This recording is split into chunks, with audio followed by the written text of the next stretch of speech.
Hi everyone, this is Janine aka Janine the Tutor. As you know, now is a very difficult time for each one of us, whether you're in middle school, high school, or university. Many students and families are deeply affected by the recent school closure. And as a part of OneClass, we are very fortunate that we are able to adapt quickly, and that's why we want to help students stay on top of their studies by offering and running daily and free classes for math and chemistry from grades 11 to first year college and university. In addition, we are also giving away 100,000 hours of free private tutoring. So if you're interested, make sure to scroll down below and book your time slot. So for today's class, I will be going over Algebra 2. So we'll just focus on graphing and also looking at the axis of symmetry. Before anything else, I just wanted to make sure that you guys can hear me coming through and also you can see my screen.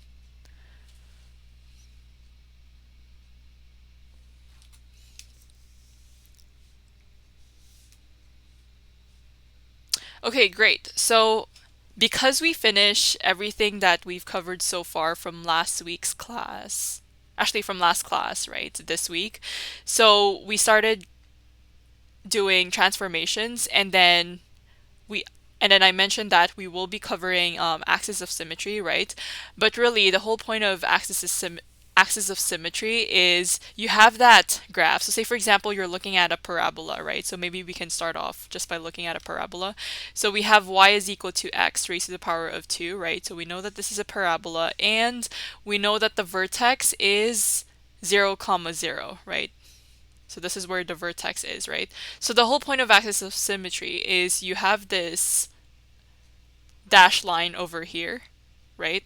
So in that case, this dashed line would represent basically the reflection of whatever you're seeing on the left side, right? That's why it's called a symmetry, right? And when you flip that over, it's going to be a reflection of whatever you're seeing on the left side, right? So that's basically the idea of axis of symmetry, right? And just remember that because we're dealing with parabolas, right, it's very similar to absolute values in a sense that if you have, for example, y is equal to a times x minus h squared plus k, you're going to say that your vertex, right, this is your vertex form.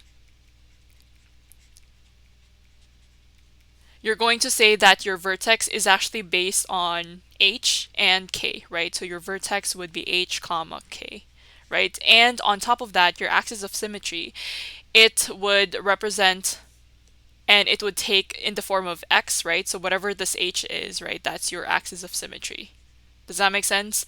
And then if you have your standard form, right, because we're all looking at the vertex form, right? But if you're looking at the standard form, so say for example you have so standard form, you have ax plus by plus c, right? And then this is equal to 0, right? For example, so if this is your standard form, your vertex or your axis of symmetry, rather, so your axis of symmetry would be negative b over 2a. So that's the formula when you're given the standard form. So depending on when you're given the vertex form or the standard form, these are the following ways that you can actually find your axis of symmetry. So axis of symmetry for vertex form, it's just simply your translation, right? Yeah, whatever this h value is. And if you're looking at the standard form, that would be taking the coefficient and taking the negative value of that. Okay, great. So because we haven't really dealt with standard form, let's just focus on the vertex form today. Okay, so it says graph each function and we need to identify the vertex and axis of symmetry. So looking at this graph, right, so we have negative 2, absolute value of x plus 1 plus 3. Therefore, our vertex will simply be negative 1 comma 3, right, because we have x minus h, right, but this is x plus h plus k, right, so we're just taking negative 1 and this is 3, right? And the reason for that is because this is already in the vertex form of your equation, therefore we just read whatever we're given, right? And then your axis of symmetry would simply be negative 1, right? Because whatever this h value is, right, so we know that this is x plus 1, which is equal to 0, that means when you move your 1 to the opposite side of the equation, you get x is equal to -1, right? Does that make sense? So that's your axis of symmetry, and it would take in the form of a line, right? But it's going to be a dash line, right? Okay, so we need to graph the function, right? Okay, so this is basically looking at your x and y axis, right? And then it says you have a vertex at -1, comma 3, right? So what that means is your vertex at -1, comma 3, that's going to be -1 over here, so that's your x, and then you have your +3, which is over here, right? And because remember, you're looking at the negative sign, right, or the negative coefficient of 2, right? That means your absolute value, right? Instead of opening up, right? Because remember the template, if we have the parent function, y is equal to absolute value of x, when you draw this, it's going to look something like this, right? It's opening up because we know that it's positive. Therefore, because it's negative now, that means it's opening down. Does that make sense? So that's how your absolute value should look like. Okay, yeah, that's it. Because all we have to do is graph that, and your axis of symmetry is just simply this, right? But we don't really need to indicate that because we're just telling them that the axis of symmetry is x is equal to -1.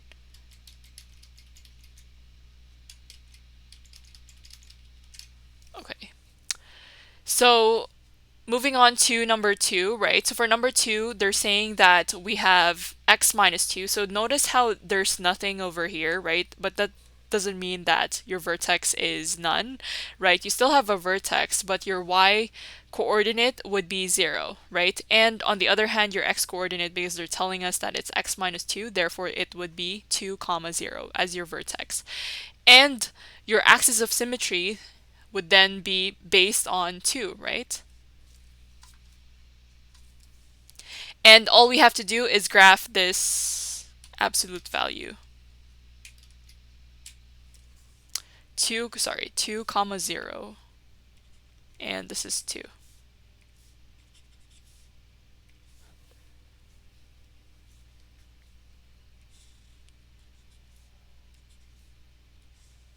So x and y axis, your vertex is at 2, comma 0, therefore it has to be over here because your x is 2, right? And it's opening up, right? And the reason why it's opening up because it's positive. So that's it. So this is your y is equal to 2 over 3 x minus 2.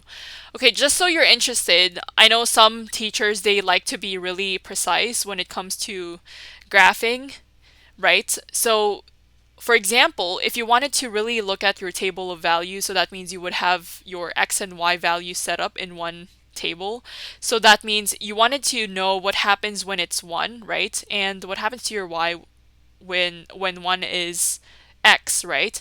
So in that case, all you have to do is plug in 1 whenever you're seeing 1 over here, right? So let's say you have 2 over 3, and then you know that this is 1 minus 2, right? So 1 minus 2 would give you -1, right? But because you're taking the absolute value, therefore it would be 2 over 3, right? So 1 times 2 over 3. So that means 2 over 3 is your y, right? 2 over 3, just so you know, is about 0, 0.6, and it's repeating, right? So 0.6 repeating. So that's somewhere here, right? So it makes sense that your graph is actually opening up, right? Does that make sense? And then if you're interested to know what happens when your y is 0, right? In that case, actually y would not be 0, but let's say if it's on your y-axis, right? So if it's on your y-axis, that means your x needs to be 0, right? So if x is 0, what happens to your y? So if you have 2 over 3 and you have 0 minus 2, therefore 0 minus 2 would give you +2 because it's an absolute value. So this is going to be 4 over 3, right? So 4 over 3, so when you take your calculator, this should give you about 1.3 repeating. So you know that this is about 4/3 over here.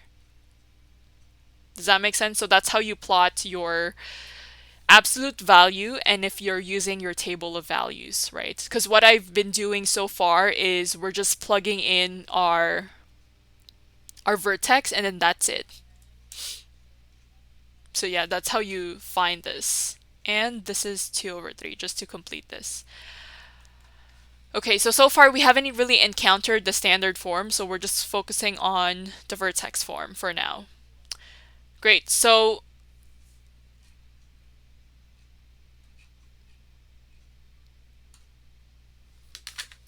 okay, so for number 3, it says y is equal to 3 times the absolute value of x minus 2 minus 4, right? So again, the vertex would be 2, right, comma, negative 4. Therefore, your axis of symmetry is equal to x is equal to 2. Therefore, when you graph your x and y axis, that means your vertex would be at 2. Then you have this at negative 4, right? So it's going to be over here. That's where your vertex is. And because it's positive, it needs to point up, right? So it needs to open upwards. Okay, there we go. So that's how you're going to graph y is equal to 3 times x minus 2 minus 4. And your axis of symmetry is over here, right? Again, what is an axis of symmetry? It's basically just a vertical line that cuts your absolute value function, or if you're looking at a parabola, right, into half, right? There's a line here, which is the dashed line. Okay, so for number 4, it says y is equal to 1/2 x plus 1, right? So as you can see, we don't really have any translation over here. So we're not translating to the left or to the right. It's simply just x, right? So what that means is your vertex is going to be at 0, comma, positive 1, right? Because this is plus 1, because you're moving it down. So that means your vertex is 0, comma 1, right? So maybe we can graph that here. Okay, so vertex is 0, comma 1, therefore it's going to be over here, right? That's where your vertex is. And because it's a negative coefficient, right, that means it's opening downwards. And your axis of symmetry, right, would be, well, it's not that it's none, it's actually x is equal to 0, right? So just be careful. Even though your vertex is 0, it doesn't mean that your axis of symmetry is none, because you still have your function, right? And your function can still be cut into half. Great. Okay, so just so you're interested, what is this value and what is this value, right? So this is when your x is equal to 0, right? So let's say you have negative 1/2 and you want to plug in 0, right? Plus 1. Actually, hold on. So this is when x is 0, right? But when you're looking at your, okay, so you're looking for your x then, right? Because y is equal to 0. Okay. Because this is when you have x, which is 0, comma 1. Now what happens to your x when your y is 0, right? So you have negative 1/2, and let's say this is just x, and this is plus 1, right? So when you move this to the opposite side of the equation, you get negative 1, and that's equal to negative 1/2 x, right? Dividing both sides with negative 1/2. So we're taking the reciprocal, right? So because it's going to be a positive number, so we have negative 1 times negative 2 over 1. This would give you 2, right? So x is equal to 2. Therefore, you know that this has to be 2 and this has to be negative 2, right? Because you're looking at the negative x-axis. The side on the negative side on your x-axis, right? So that has to be negative 2 and this has to be 2. Okay, great. So, yeah, we're pretty much done for number 4. And hopefully that wasn't too hard, because all you have to do is make sure that you know what your vertex is and you're plotting your vertex based on your sign for your coefficient, and at the same time you're looking at your axis of symmetry. Okay, maybe we can try number 5, right? So here's the thing, right? It's not all about graphing, right? For math, it's also about understanding what they're asking us to do, right? So, for example, we have a statement, right? So this is a good way of asking this question. Alternatively, so we have to translate 4 units down, reflect in the x-axis, and you have the axis of symmetry, which is x is equal to -3. So translation of 4 units down just means that you have y, right, which is equal to, so this is because it's 4 units down, therefore this is -4, right? So you have -4 over here. So we're just writing this equation based on the vertex form. And then because they're saying that you have a reflection in the x-axis, therefore you're going to have a -1 in front of your coefficient or whatever that x is, right? Over here. And because they're saying that your axis of symmetry is x is equal to -3, therefore this has to be x plus 3, right? Because if your axis of symmetry is x is equal to -3, when you have x plus 3 is equal to 0, when you move this to the opposite side of the equation, you get x is equal to -3. And that's it. This is your absolute value equation based on this transformation.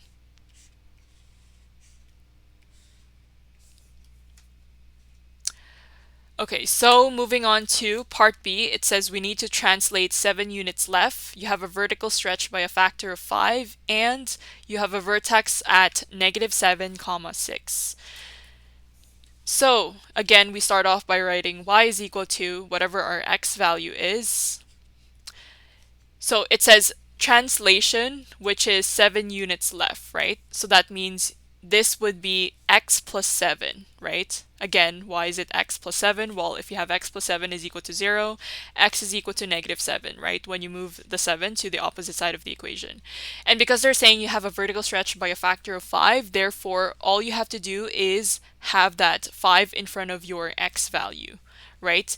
And another information that we can take from the statement is the 6, right? Because they're saying that you have a vertex at -7, 6. Therefore, this is the plus 7 over there. And on top of that, this is the plus 6, right? So that's your equation.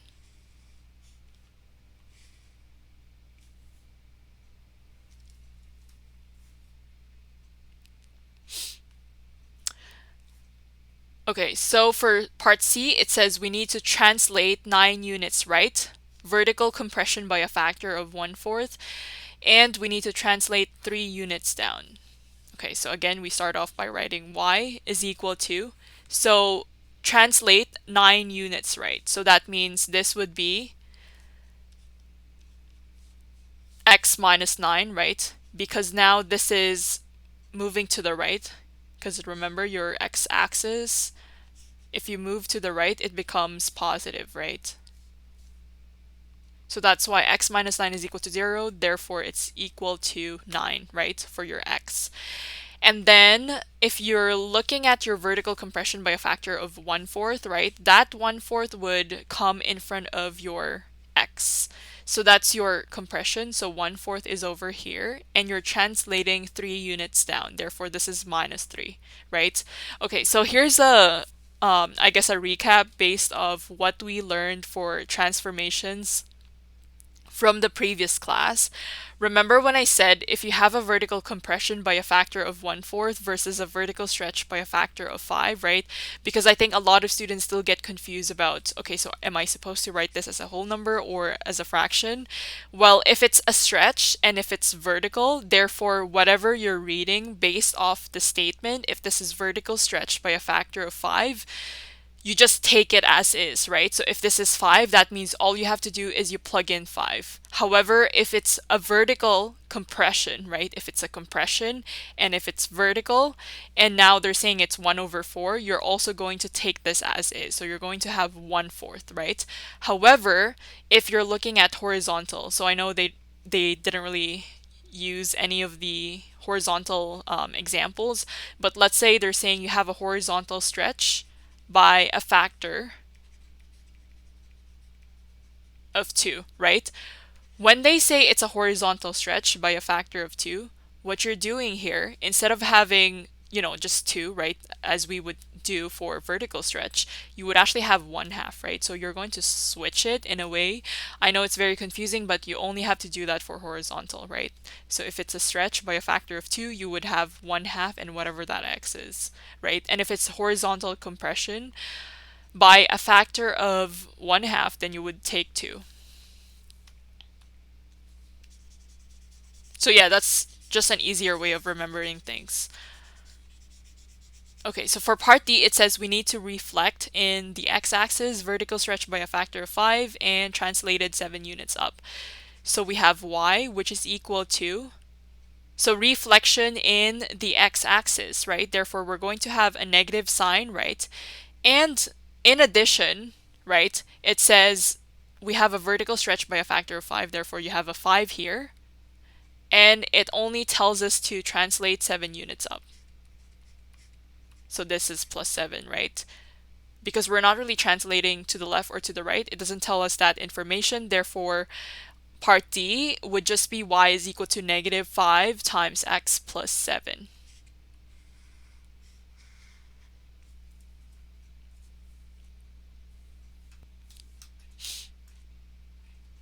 Okay, so a couple of things. Before we get into inequality, we just want to make sure that we are able, instead of graphing, right? For example, if we have some sort of information in order to graph our absolute value, a good way to really test out, I guess, your reading skill in math, right, is when you're looking at a graph, right, you are able to visually just, picture it and find what the equation is. So just by looking at this, right, how would you come up with the equation, right? So in this example, first, because you know that it's an absolute value, you need to find what the vertex is, right? So the vertex is over here.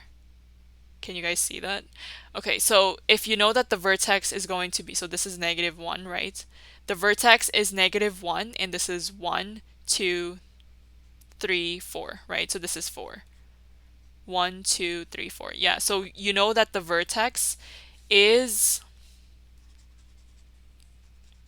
negative 1 comma negative 4.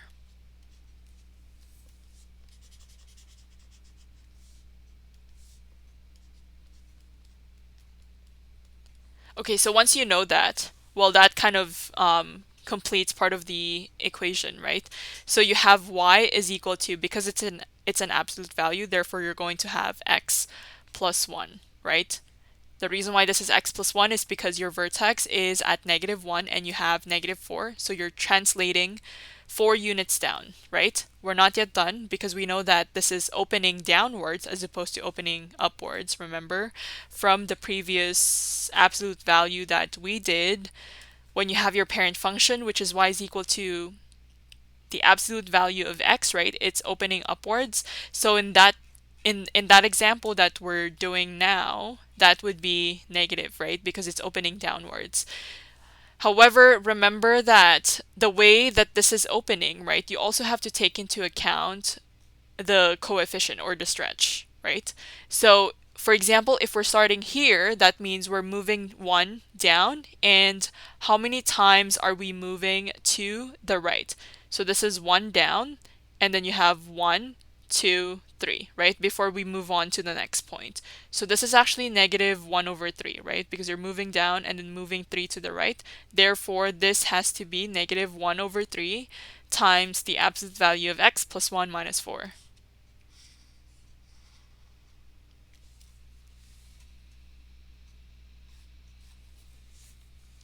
Okay, great. Hopefully that wasn't too bad. And by the way, you're probably wondering, so are you supposed to start at the vertex and you count downwards? Yes. Because otherwise you don't really know what your reference point is. So I highly recommend my students to start from your vertex. Okay, great. So for this one, right, so interestingly, now it's going to be a positive absolute value function. So we have somewhere, yeah, this is the vertex, right? So now the vertex, as you can see, so this is 6, 5, 4, 3, 2, 1, right? So this is 2. So now we know that the vertex will be at negative, well, this is 2, right? X first. So this is 2 comma negative 1. So that's where your vertex is. So we're going to write that. So we have y is equal to, now it's going to be positive, and this is x minus 2, right? Because this is positive 2, and this is still negative 1, right? Because you're moving down, right? That's where your vertex is. So now this is another way to kind of find, actually no. So we have to find what the stretch is, right, in this case. So if you're looking at this vertex, right, if you're starting from here, maybe we can just go up, right? So this is 1 up, and then you have 1, 2, 3, 4, right? So 1 up, and then you have 4 to the right. 1, 2, 3, 4. That's why this is equal to positive 1 over 4 times the absolute value of x minus 2 minus 1. So that's how you go about solving this. Okay. Yeah, that's it for this question. Okay, so now we're going to graph inequalities.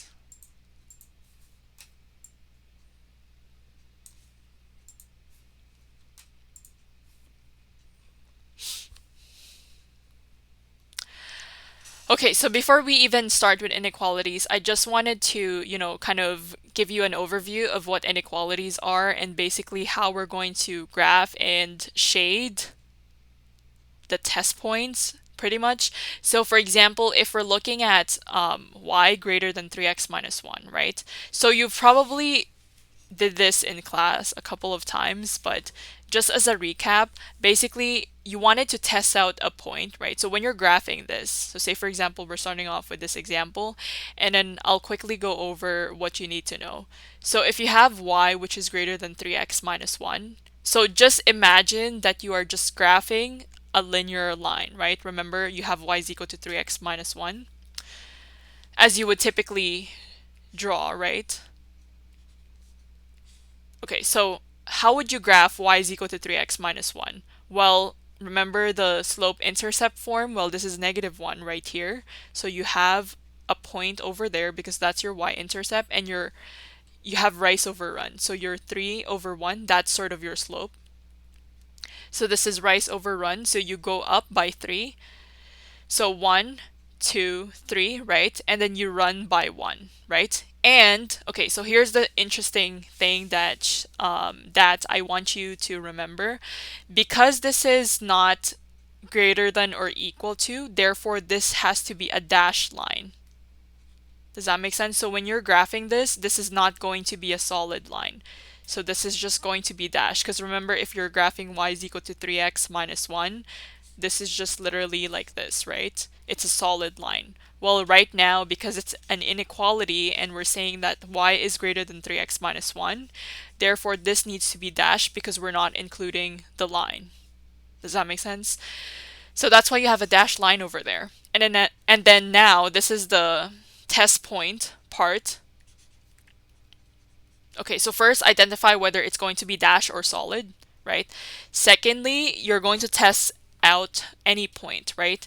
You need to make sure that the point that you're testing, it's not on your line, right?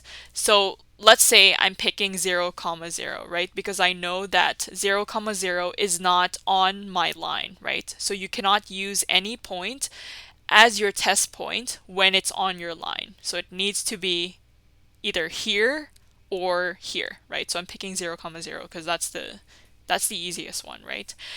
So okay, so my test point is 0, 0. Then all I have to do is plug in when y is 0 and when x is 0, right? So you have 0 and you're trying to see whether it's really true that it's greater than whatever this is.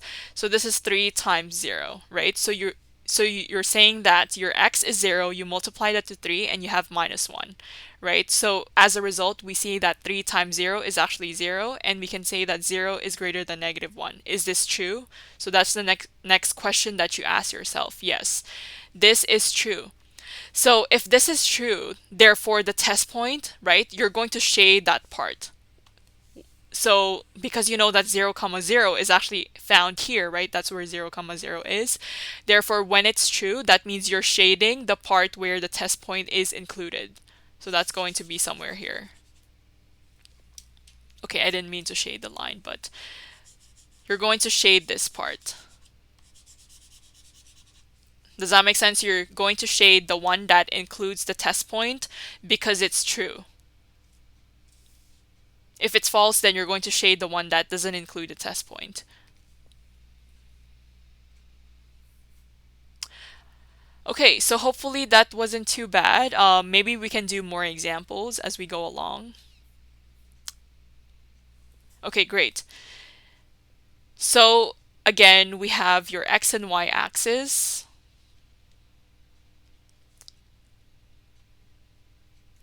So we have 3x minus 2y, which is less than or equal to 8, right?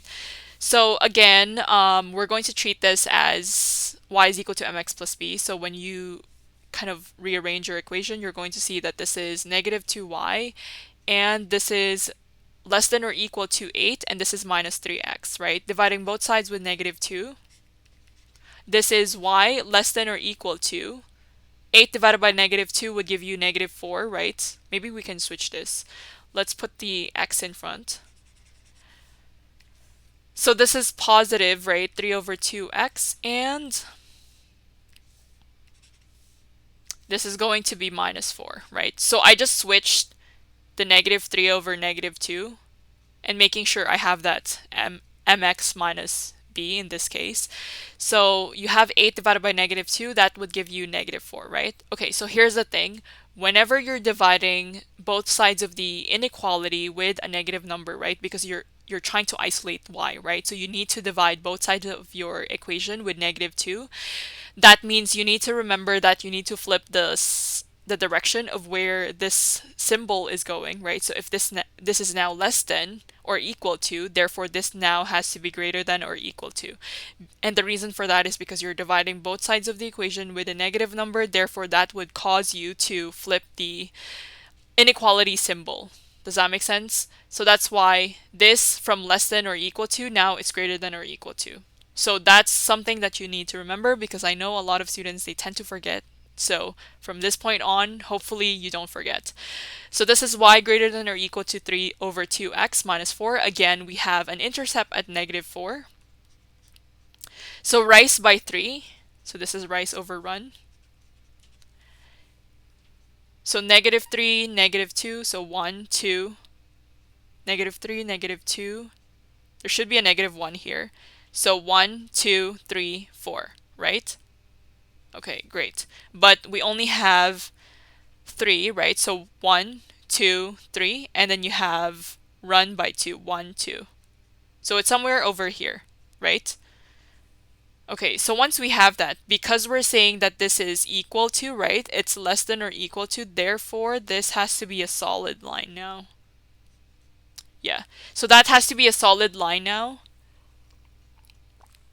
Okay, so once you know that this is a solid line, right? Again, we're going to do the test point, right? So this is very interesting for inequalities. It's unlike your y is equal to mx plus b, where all you have to do is you're graphing your equation, right? Because it's already equal to. So here you actually have to shade which side of your test point, depending on whatever you're getting, right?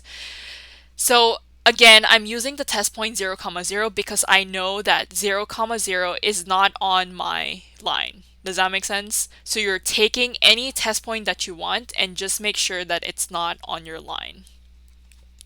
Okay, so test point.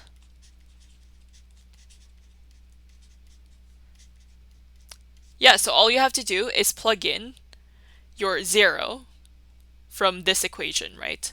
So when you plug in 0 from this equation, and by the way, what is the reason why I'm using this equation as opposed to this one? Well, because we've divided both sides with a negative number, and then you're flipping the inequality symbol, right? That's why you're using this one now.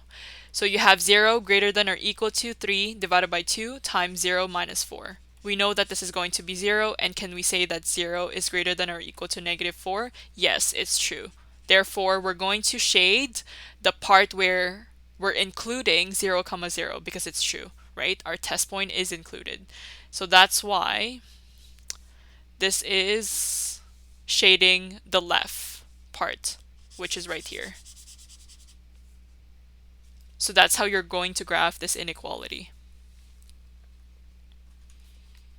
Okay, let's proceed to y greater than 5x minus 3, right?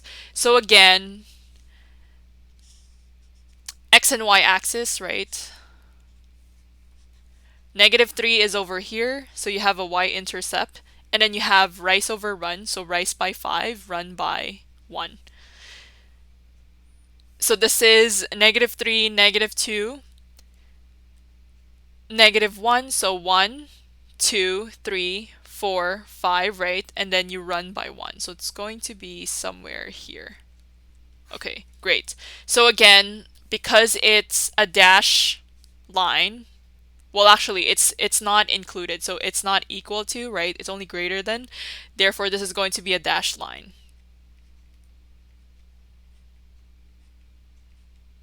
Okay, therefore. Okay, there we go. Yeah, so therefore, this is going to be a dashed line. Okay, great. So as you can see, again, 0, 0 is not part of your line. Therefore, you're going to use the test point, or I will use the test point 0, 0. Again, this test point doesn't need to be 0, 0. You could use any point. You can even use 0, let's see. Yeah, you can even use negative 1, 0. It doesn't really matter.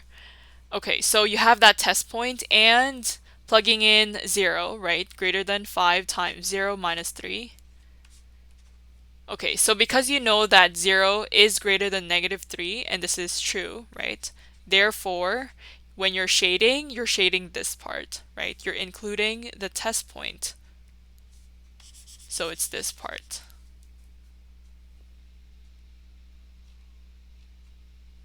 Okay, so for part D,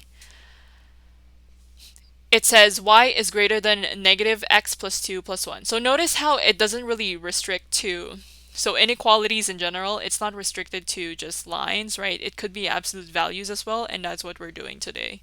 So vertex, right, that's one key thing that you need to remember when you're drawing absolute values. So this is vertex negative 2, comma 1, right? So x and y axis over here, y-intercept of 1, that's here, right? And your vertex is actually no y-intercept because this is not a line. I just mentioned that this is an absolute value function, right? Okay, negative 2, and you have 1. Okay, because it's negative, it's a negative coefficient, leading coefficient rather, that means it needs to slope downwards, right? And again, remember, because this is not equal to, therefore this is only going to be a dashed line.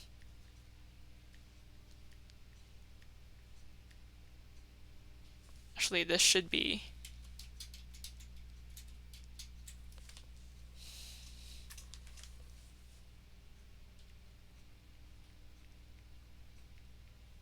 Okay, so it looks something like this, right? So that's your absolute value, and because I wanted to use the test point 0, 0, again, your 0, 0 is not on your absolute value function, so we can actually use that, right? So test point is 0, 0. Yeah, so all you have to do is plug in 0 anytime you see a y and an x. So 0 greater than negative 0 plus 2 plus 1, right? So again, this is going to be 0, this is greater than, this is 2, negative 2, so this is negative 1, right? So as you can see, this is actually true, right? Because 0 is greater than negative 1. So because this is true, right, that means you're including your test point, right? So this would be shaded, right? That means you're shading this part, right? And you're also shading this part. It's not the one inside. So that's how you're going to shade when it's an absolute value function. Okay, so let's proceed to y greater than or equal to 2 times x minus 1 minus 4.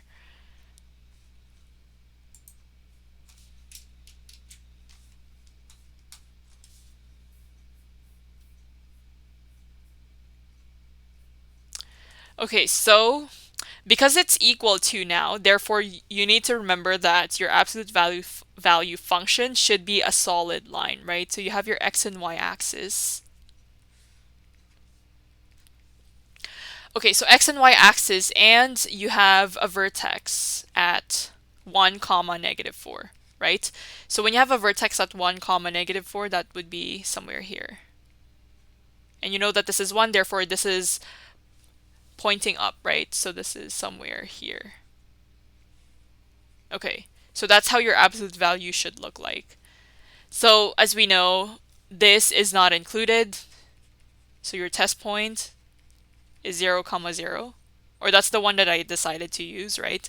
So you have 0, comma 0. Then all you have to do is you plug in 0, right? So you have 0 greater than or equal to 2 times, then this is 0 minus 1. Then you have minus 4, right? You know that this is going to be 1, right? So this is 2 times 1, that's 2. And you have 2 minus 4, which is negative 2, right? So can you actually say that 0 is greater than or equal to negative 2? Yes, that's true. Therefore, your test point will be shaded. So you're shading this part because that's where the 0, comma 0 is. Okay, great. So for number 8, we have to write an inequality for each graph, right? So as you notice, basically before they're giving us the inequality and we need to graph them, right? So now they're giving us the graph and we need to find the equation. So 2 things that you need to know. Okay, great. This is not too bad, right? Because right now, instead of giving the test point, we're trying to figure out the inequality symbol, whether it's greater than or equal to, and if it's equal to. Sorry, if it's greater than or less than or equal to, or all of the above, right? So if you have this is your vertex, right? So your vertex is at 3, right? This is 3. So vertex at 3 comma negative 2.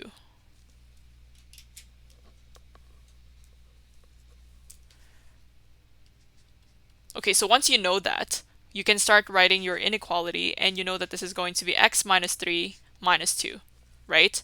So here's the thing. Because you don't really know which direction, is it greater than, is it less than, or is it equal to? First of all, the reason why it's not equal to, it's because it's a dashed line, right? So this is the only question that we need to ask ourselves. So basically, is it going to be greater than or less than, right? Well, it's not going to be equal to because we know that this is dash, right? So that means it's not included. So it's greater than or equal to. Sorry, why do I keep saying equal to? No. Is it greater than or less than? Okay, so it's not going to be equal to because it's already a dashed line. It tells us that it's not included. Okay, great. So once we have that, then we have x minus 3 and this is minus 2. So all we have to do is find a test point, right? So as you can see that 0, comma 0 is not on this function, therefore we can actually use that. So our test point is 0, comma 0, then all we have to do is plug in 0 and see what happens. So you have 0 minus 3 in your absolute value, and this is minus 2. So this is going to be positive 3, right? Because 0 minus 3 is negative 3, and when you're taking the absolute value, that would become positive 3, right? So positive 3 minus 2 should give you 1, right? Positive 1. Okay, so now that we've figured out, like you have 0 and you have 1 here. So here's the question that you need to ask yourself. Let's say you have, okay, so it's x minus 3. Okay, there we go. So if you have this, right, if you're not including your test point, okay, so if you're not including your test point, that means you're not shading your test point, because as you can see, the one that they shaded in yellow is not including the test point, right? So that means this inequality symbol needs to be less than, right? Because if it's greater than, hold on, did I just say, okay, no, sorry. So because they're not shading this 0, comma 0, this needs to be greater than, right? The reason why this is greater than is because if it's a false statement, that means you're not including your test point. Does that make sense? So the reason why this is, again, greater than, right? Because we can never say this, right? We can never say that 0 is greater than 1. It's actually the other way around, right? But because we're using the test point, okay, PT means test point. Because we're using the test point 0, comma 0, that means if you're not shading 0, comma 0, that means the statement must be false. Does that make sense? Okay, so that's why we can say that this is your equation. Okay, so that's 0 greater than 1. Cool. Okay, so we finished that. Let's move on to the next one.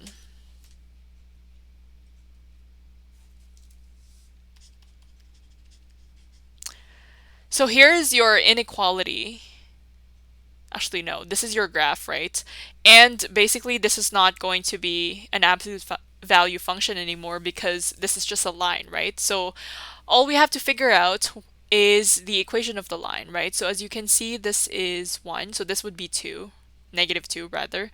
Negative 2, and then your rice over run, so rice by 2, run by 2, so that's going to be just 1, right? So 2 divided by 2 is 1. As you can see, this is also found in quadrant 2 and quadrant 4, making it a negative leading coefficient, right? So you would have y, and this is going to be negative, right? This is x, and this is minus 2. Does that make sense? So you have negative x minus 2. So the reason why it's minus 2 is because you have an intercept at negative 2, specifically a y-intercept, and then your rice is negative 2, right? Or 2, and then you have a run which is negative 2. So negative 2 divided by 2 is going to be negative 1. So all you have to do is test out your 0, comma 0, right? Your test point, which is 0, comma 0. Therefore, you're going to plug in 0 when you have a y and a 0 when you have an x. So 0 and you have 0 minus 2, right? Okay, so as you can see, you have 0 and negative 2 to compare with, right? So because you're not including your test point, that means you need to come up with a false statement, right? So for you to have a false statement, that means this needs to be less than, right? And first of all, why is it less than and not less than or equal to? Well, this is a dashed line, right? Therefore, this is only going to be less than, and it's not equal to because this is drawn in a dashed line. And the reason why this is a false statement, or we're trying to come up with a false statement, is because we're not shading your test point. Does that make sense? Because if you're shading your test point, let's say the yellow, I guess yellow shading was somewhere here, right? That means this has to be 0 greater than negative 2. That's why you're including your test point. Okay, great. So that should be less than negative x minus 2.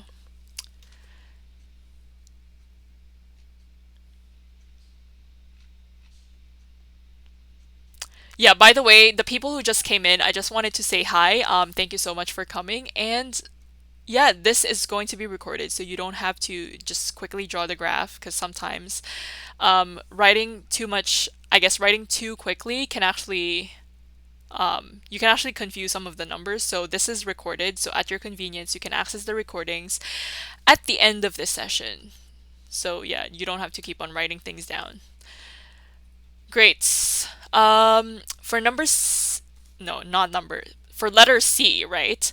Okay, there we go. So we have this line, right? Now it's a solid line, therefore it needs to be equal to, right? So that's what we can take from this equation. Okay, so because we have, okay, let's say they're using negative 2 here, therefore this has to be positive 2, right? So this is 2 and this is 4. Yeah, because they're scaling this as negative 2 and this is negative 4. So this has to be 2 and this has to be 2 and this is 4, right? So based on this, right, that means when you're writing your line, this needs to be either greater than or equal to or less than or equal to, right? So you've probably guessed it, right? Because the test point, right, they're saying that you're not shading your test point, because I'm probably going to use 0, comma 0 again, right? If you use 0, comma 0, right, that means it needs to be a false statement. That's why they're not including the 0, comma 0, right? Instead of having that yellow shading over here, it should be right here if it's a true statement, right? That's why we know that this has to be false. Okay, so let's go and draw this. Okay, so this is basically y, right? And this is not equal to, right? But we're going to think of it that way. So mx plus b. So our b is 4, right? That's our y-intercept. And then you have x. So rise over run, right? So 2, 1. So that's 2 over 1, right? And because it's a negative 1, it's going to be negative 2x.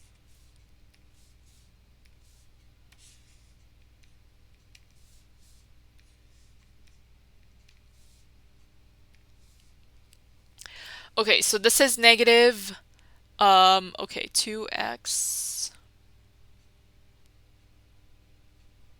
Yeah, this is 2 and this is 4. So negative 2x, right? The reason why it's negative 2x is because if you're starting from your intercept, y-intercept, which is 4, when you move 2, right, 2 units down, 1 unit to the right, that's negative 2 over 1, right? So this has to be positive 4, right? And this is basically what we need to figure out, right? So if you try to plug in 0, comma 0, that means you have 0 and you have negative 2 times 0 plus 4, right? So this would eventually be 0. So you're comparing 0 and 4, right? For this to become a false statement, this needs to be less than or equal to. This should be greater than or equal to, right? Because we're saying that we're comparing 0 and 4, right? We know that 4 needs to be greater than, right? But we're saying that 0 is greater than or equal to 4. This is a false statement, right? So if it's a false statement, therefore we're not including the test point. So this has to be greater than or equal to negative 2x plus 4. Okay, great. So we finished that. Okay, just as a recap, basically the one that we've been solving so far, right, for inequalities of absolute values and for your lines, right? So first, you have to identify whether it's going to be equal to, right, just by looking at your graph, right? So if it's a dashed line, therefore it's not going to be equal to. But if it's a solid line, therefore that's going to be equal to. Okay, so that's one thing. The second thing that you need to check is if you're looking at the shaded part, right? Because you're not looking at, hold on. Okay, you're looking at the shaded part, right? Because the shaded part is not including the test point, right? So that means the statement needs to be false, right? Because if the test point, let's say we use 0, comma 0, was included in the shaded part, right? Let's say the yellow part was somewhere here. That means this needs to be a true statement. Does that make sense? So that's another way of identifying the direction of the inequality symbol if it's greater than or less than. Okay, so two things. Basically, the first point would be if it's dash or solid, making sure that equal sign or equality symbol is right there, and the direction of your inequality symbol if it's greater than or less than, depending on whether your test point is going to be included or not, just by looking at the statement if it's true or false. Okay, great. So I guess this is the last question. Okay, so yeah, this part over here. So yeah, you know that the vertex is somewhere here. So they're using 2. And this would be 3 then, right? Then this is negative 2, negative 4.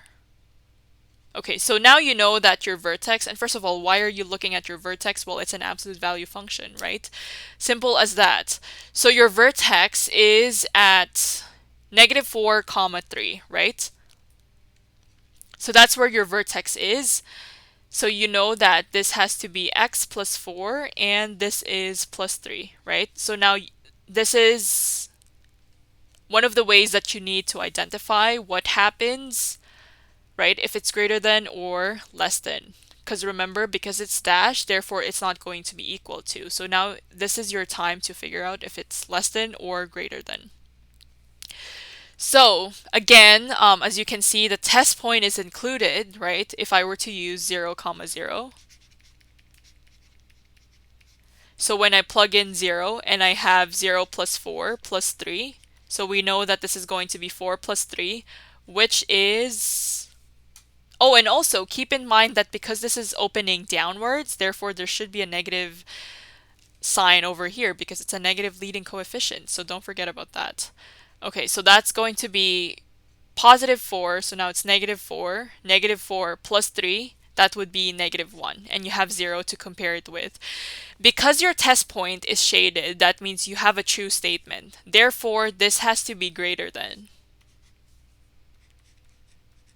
So yeah, it has to be a true statement because your 0, comma 0 is part of your shaded part.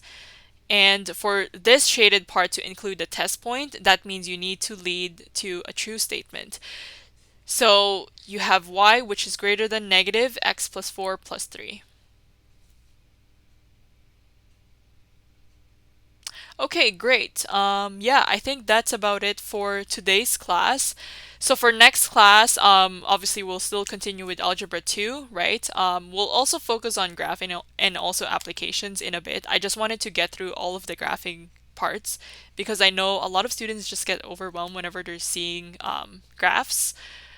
But honestly, once you understand graphing, I think it's just a huge relief, I would say. So yeah, thank you so much, guys, for tuning in for today's class. And if you're interested in attending more classes with me, and if you want to see classes with other talented educators as well from OneClass, we have this daily schedule, which is oneclass.com/livestream. So here you can access our daily schedule. So these are live, free, and daily classes for math and chemistry. So whatever grade level you are, we've got you covered. So this is where you need to go. And if you do have any friends who you think might benefit from this, please ask them to join. And yeah, without further ado, I'll see you on my next class. Bye, guys.